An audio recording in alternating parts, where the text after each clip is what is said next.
के साथ और बुलेटिन की शुरुआत इस वक्त की बड़ी खबर से, बड़वानी से आ रही बड़ी खबर आपको बता दें।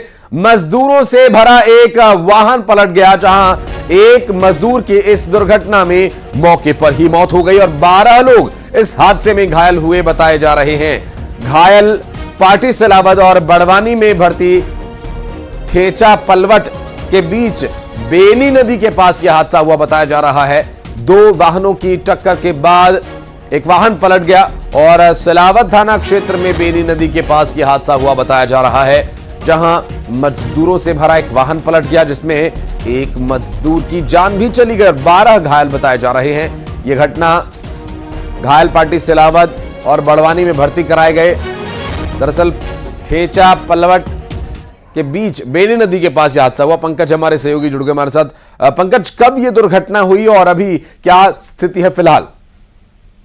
जी, समय तो फिक्स नहीं बता सकते, लेकिन ये जरूर है कि कल रात के लगभग की घटना है और घटना के बाद जो है पाटी पुलिस जो तत्काल मौके पर पहुंची और वहां से जो घायल मजदूर थे लोगों को सिलावर अस्पताल भेजा गया, कुछ को पाटी अस्पताल भेजा गया और जो गंभीर घायल थे उन्हें पाटी से बड़वानी जिला अस्पताल के लिए रेफर कर दिया गया। और बड़ी बात यह है आशीष की बड़वानी जिला आदिवासी बाहुल्य क्षेत्र है और यहाँ पर अक्सर देखा जाता है कि मजदूरों से भरे हुए वाहन इसी तरीके की दुर्घटना के शिकार होते हैं।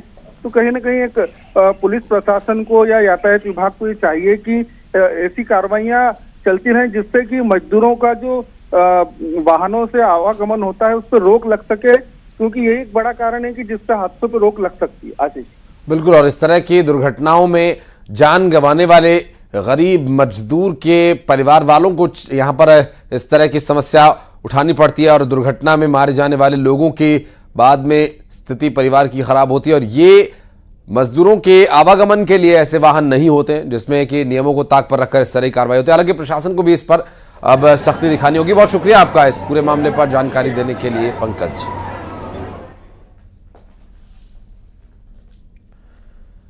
और अगली खबर इंदौर से, जहां अतिक्रमण के खिलाफ कार्रवाई लगातार जारी है। दरअसल जिला प्रशासन नगर निगम के संयुक्त कार्रवाई के दौरान एप्पल हॉस्पिटल के पास सड़क से कब्जा हटाया गया है। मुख्य सड़क पर अतिक्रमण किया हुआ था और यहां जगह को ब्लॉक करके रखा हुआ था और कॉलोनी वासियों की मुख्य सड़क पर कलेक्टर के निर्देश पर एसडीएम ने अतिक्रमण हटाया है। और इस अतिक्रमण को हटाने के दौरान की जो तस्वीरें सामने आई हैं वो भी हम आपको दिखा रहे हैं। ये इंदौर में एक्शन लिया गया है अतिक्रमण के खिलाफ।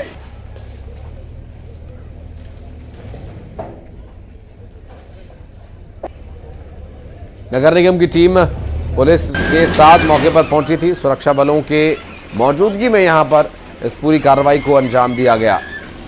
तो एक बड़ी कार्रवाई को यहां अंजाम दिया गया इंदौर में। अस्थायी रूप से किए गए अवैध कब्जे और अतिक्रमण को हटा दिया गया है। और धार में एक महिला को तालिबानी सजा दी गई। दरअसल परिजनों ने ही लाठी और डंडे से महिला के साथ मारपीट की। मुख्य आरोपी सरपंच समेत कुल 7 लोगों को अब इस पूरे मामले में गिरफ्तार किया गया है। महिला पर डंडे क्यों बरसाए जा रहे थे ये भी आपको बता दें। दरअसल प्रेमी के साथ भाग जाने वाली महिला को इन लोगों ने पकड़ लिया और उसके बाद उसकी पिटाई की, उसका वीडियो बनाया, सोशल मीडिया पर अपलोड कर दिया। और इस पूरे मामले को लेकर पुलिस ने अब तक 7 आरोपियों को गिरफ्तार कर लिया है। धार जिले के कोदी गांव की ये पूरी घटना बताई जा रही है, जिसमें कि सरपंच समेत अन्य लोगों को भी गिरफ्तार कर लिया गया है। महिला के साथ किस तरह बेरहमी से मारपीट की जा रही थी इसकी तस्वीरें आप देखिए। ये बेहद बर्बदापूर्ण ये मामला। हालांकि महिला को इसलिए पीटा जा रहा था क्योंकि वो अपने प्रेमी के साथ भाग गई थी और बाद में उसे पकड़कर ये डंडों से पीटता नजर आया सरपंच। और अब इस पूरे मामले में पुलिस ने कार्रवाई करते हुए अब तक 7 आरोपियों को हिरासत में ले लिया है।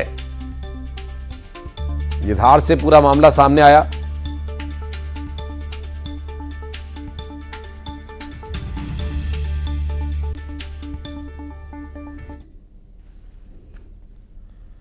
पिटाई के जो वीडियो वायरल हुआ था उसको धार पुलिस ने मैंने स्वतः बहुत ही गंभीरता से लिया और तत्काल संज्ञान लेने के बाद महिला की रिपोर्ट पर 307-34 का अपराध पंजीबद्ध कर लिया गया है और त्वरित कार्रवाई करते हुए मुख्य आरोपी को हम लोगों ने कल सामने पकड़ लिया था और हमारी पूरी धार पुलिस की टीम ने रात में सारे आरोपियों को 7 आरोपियों को पकड़ करके हम लोगों ने उसको हिरासत में ले लिया है।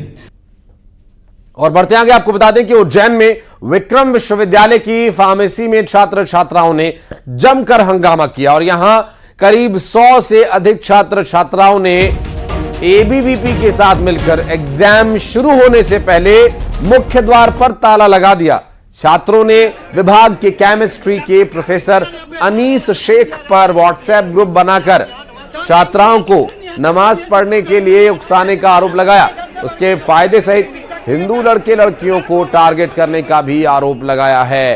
हंगामे की सूचना पर पहुंचे कुलपति अखिलेश कुमार पांडे ने प्रोफेसर को 15 दिन के लिए निलंबित कर अब जांच कमेटी गठित कर दी है।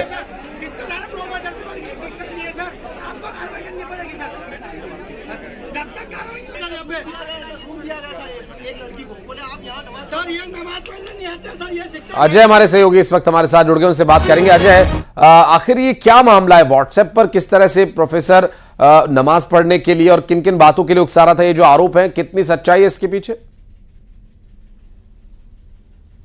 ये देखिए, उज्जैन विक्रम विश्वविद्यालय की फार्मेसी जो है डिपार्टमेंट है, यहाँ पर अध्ययनशाला में जो अनीस शेख है, इन पर गंभीर आरोप लगाए गए हैं छात्र छात्राओं के द्वारा। और इनकी शिकायत जो है छात्र के और छात्राओं के द्वारा अखिल भारतीय विद्यार्थी परिषद को की गई थी। इसके बाद बड़ी संख्या में अखिल भारतीय विद्यार्थी परिषद के कार्यकर्ता वहां पहुंचे और उन्होंने वहां पे परीक्षा चालू होने से पहले ही ताला लगा दिया और इसके बाद हंगामा करने लगे।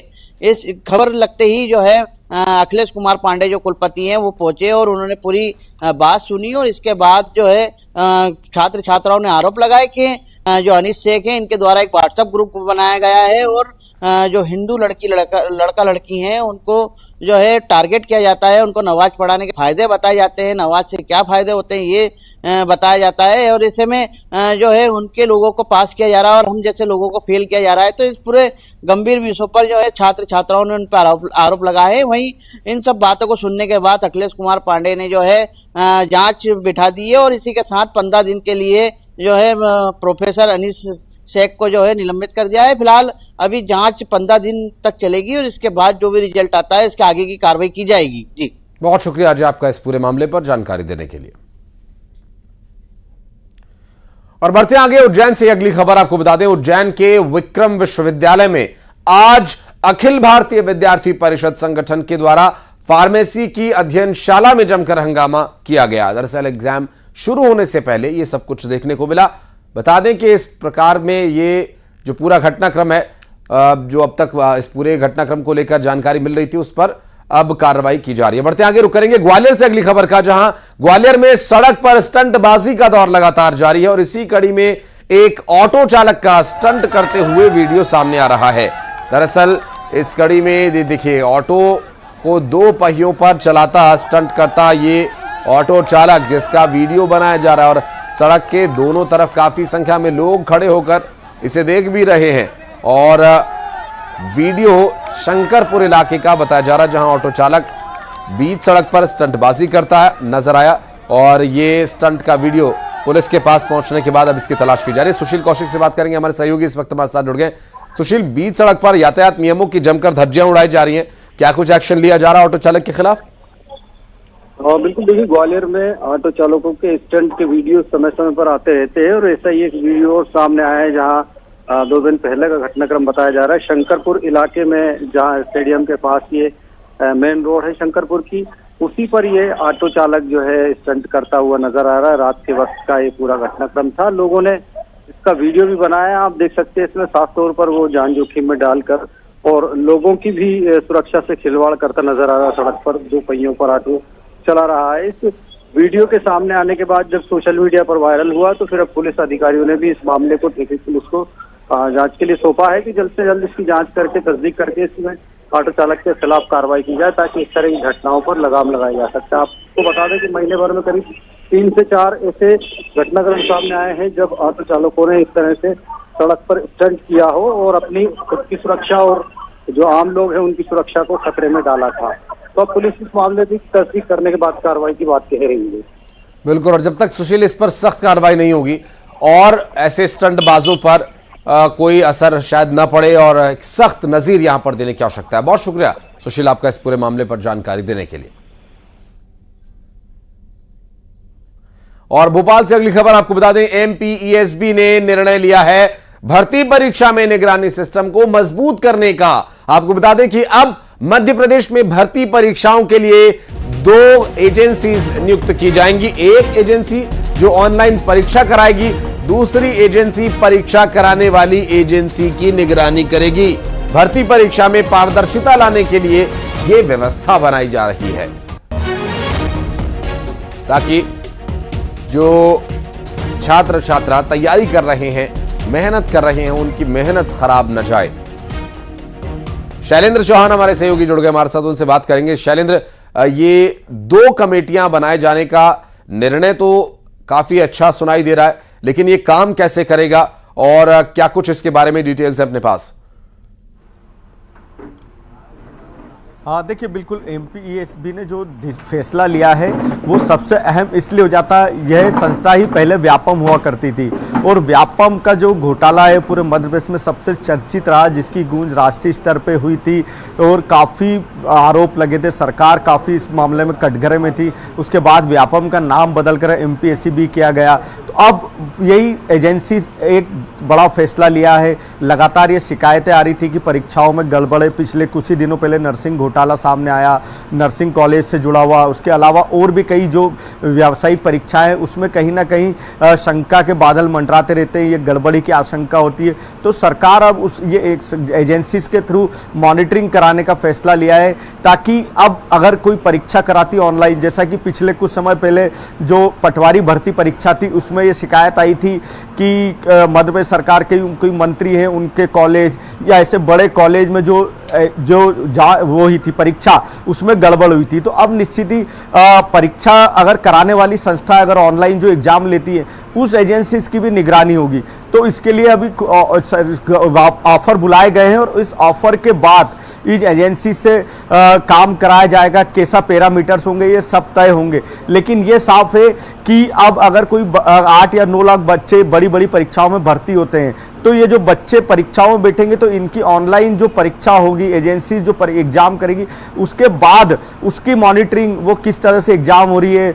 तो ये एजेंसीज एक तरह से आप ये कह सकते हैं कि भले ही ये प्राइवेट एजेंसीज होगी लेकिन सरकार के नियंत्रण में होगी और इसके ऊपर गवर्नमेंट पूरी नज़र रखेगी। तो किसी भी तरह की गड़बड़ी को अगर ऑनलाइन पता चलता है कि कहीं पर लीक हो रहा है या कहीं पर ऐसी खबर मिलती है तो ये एजेंसीज जाकर वहाँ जांच कर सकेगी। उसके अलावा ये पूरी ऑनलाइन सिस्टम को पर भी नज़र रख सकेगी। तो अभी और सारी शर्तें, नियम, मापदंड, पैरामीटर जो है वो तय होना है, लेकिन एक अच्छा फैसला है गवर्नमेंट का, क्योंकि जब 2 एजेंसीज आपस में जब साथ काम करेगी या एक एजेंसी के ऊपर दूसरी एजेंसी निगरानी रखेगी तो निश्चित ही गड़बड़ की आशंका कम होगी और उसके ऊपर फिर गवर्नमेंट है जो खुद अपनी भी नजर रखेगी। तो निश्चित ही एक मॉनिटरिंग का सेटअप बनेगा और इस तरह की गड़बड़ी थम सकेगी। स्वाभाविक है शैलेंद्र, ऐसी गड़बड़ियों को रोकना बहुत आवश्यक भी है, लेकिन आवश्यकता है कुछ इस तरह के फिल्टर्स बनाए जाएं जो कि इस तरह पेपर को खराब करने वाले ये जो क्वेश्चन पेपर्स लीक हो रहे हैं इनको ही रोका जा सके, या गड़बड़ी सामने आने पर कार्रवाई किए जाने की प्रक्रिया भी ठीक है। हालांकि ये जब तक अमल में लाई जाएगी तब तक ये स्थिति क्या रहती है अभी देखने का विषय होगा। शैलेंद्र, बहुत बहुत शुक्रिया आपका इस पूरे मामले पर जानकारी देने के लिए। और अगली बड़ी खबर ग्वालियर से आ रही है, जहां पर 8वीं मंजिल से एक 14 वर्षीय छात्रा गिर गई। निजी अस्पताल लेकर उसके परिजनों से पहुंचे, वहां डॉक्टर्स ने इसे मृत घोषित कर दिया और पुलिस अब इस पूरे मामले की जांच कर रही है। ये गोले का मंदिर थाना क्षेत्र का पूरा मामला बताया जा रहा है, जहां पर एक 8वीं मंजिल से छात्रा की गिरकर मौत होने की जानकारी मिल रही है। 14 वर्षीय छात्रा की गिरकर मौत हो गई।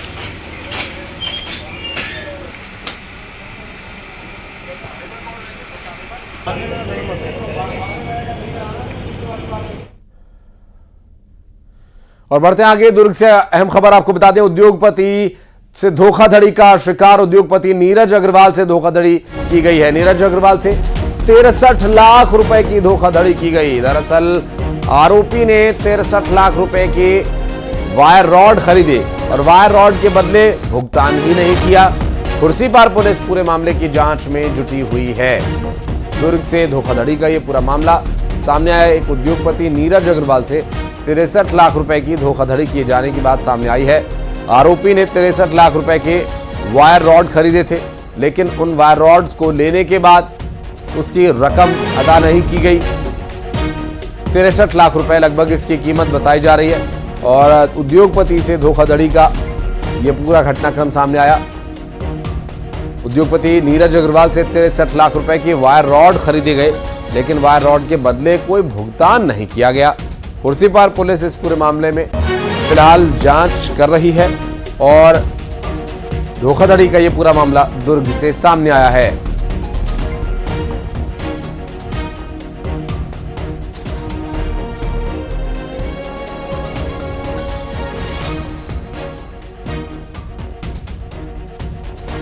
अब बता दें कि इस पूरे मामले में उद्योगपति से धोखाधड़ी की ये जो घटना सामने आई है, वायर रॉड की खरीद के बाद भुगतान न किए जाने को लेकर मिल रही है जानकारी।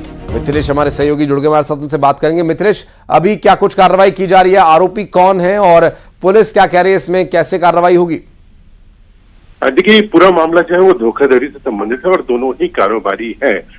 दोनों की ही फैक्ट्रियां हैं। भिलाई में जो नीरज अग्रवाल है उनकी फैक्ट्री है भिलाई में, कुबेर इस्पात के नाम से, जिनसे ये धोखाधड़ी हुई है। पहले दूसरे कारोबारी ने, जो राजस्थान के हैं, भीलवाड़ा शहर के रहने वाले हैं, उन्होंने उसका विश्वास जीता, वायर रॉड लगातार मंगाते रहे, लेकिन उसके बाद में जब उनसे एक बड़ी खेप मंगाई गई, करीब 126 मीट्रिक टन से अधिक वायर रॉड मंगाया गया और उसके बाद में इनको ये लगा कि ये कंपनी जो है वो पैसा दे देगी, लेकिन लगातार जो मांगने के बावजूद उनके द्वारा नहीं दिया गया, तो परेशान होकर उन्होंने पुलिस में रिपोर्ट दर्ज करवाई है। मामले में पुलिस ने अपराध दर्ज कर लिया है, 420 के तहत अपराध दर्ज किया गया है और उसके बाद में आगे की कार्रवाई की जाएगी। बहुत शुक्रिया आपका इस जानकारी के लिए मिथिलेश।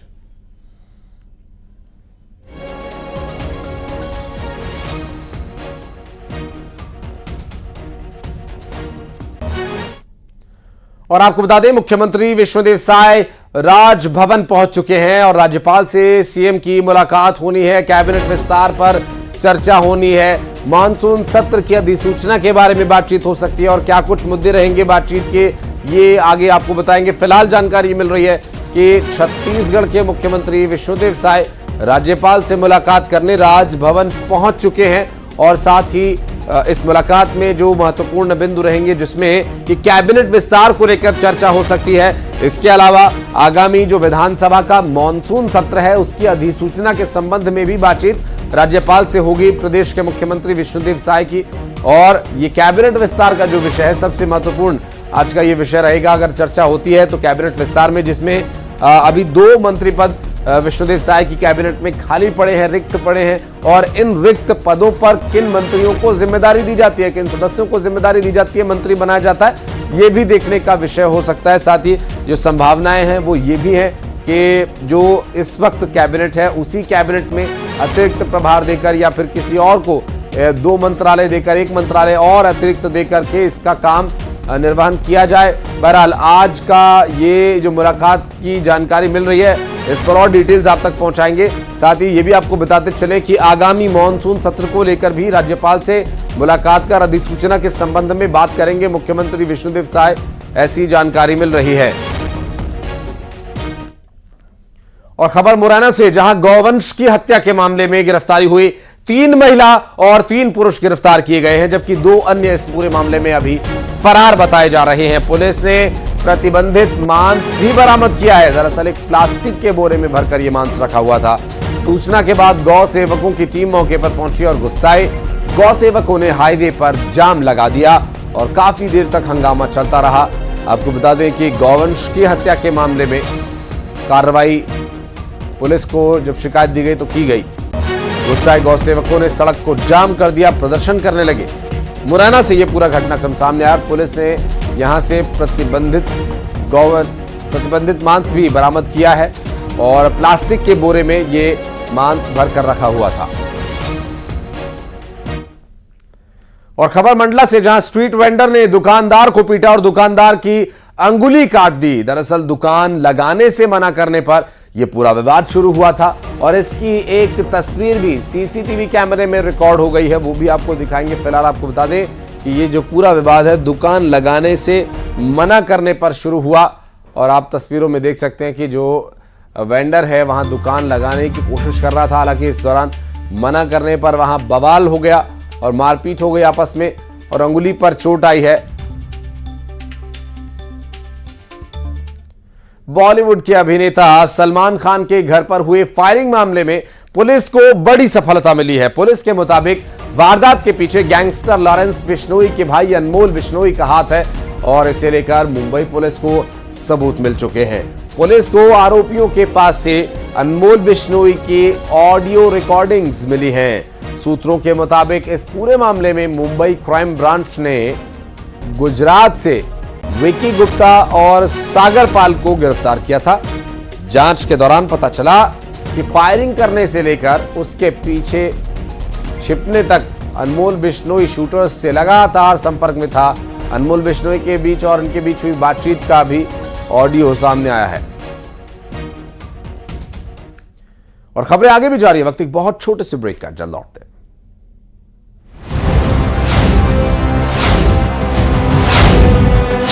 न सिग्नल न लाइट, जाम से हर दिन फाइट, अंधेरे में सड़क फिर भी जा रही बेधड़क। राजधानी की कहानी, प्रॉब्लम है वर्षों पुरानी। बजेगा अलार्म